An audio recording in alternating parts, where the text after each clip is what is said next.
I made a deadline on something that I didn't know, it was a hypothetical deadline. It wasn't a real deadline, but it was on something that I didn't really fully understand what it entailed, which was my first mistake. And then it was kind of a culmination of a lot of things being plopped on my plate that I hadn't foreseen on top of it.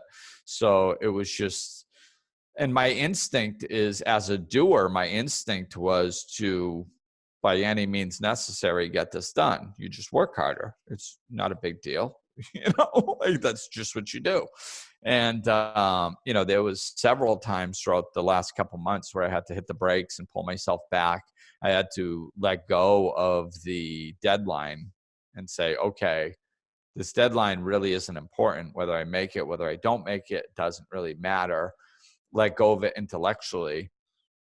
And I did that at one point intellectually, but I didn't do it energetically.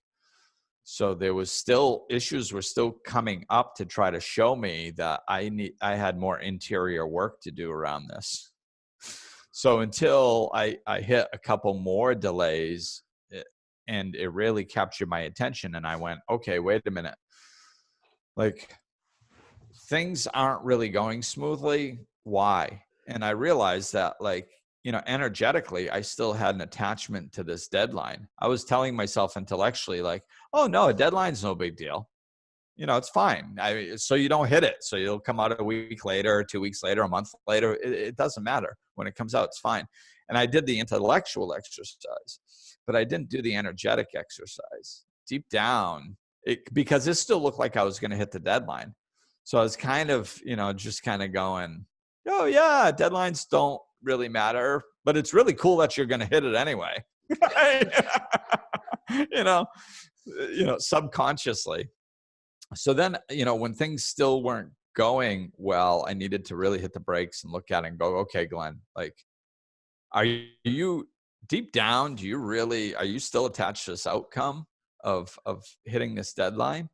And I was like, yeah, I think I am. It's like, so once I released that, then, everything started going more smoothly, because I was blocking my energy, and, it was causing problems because of that.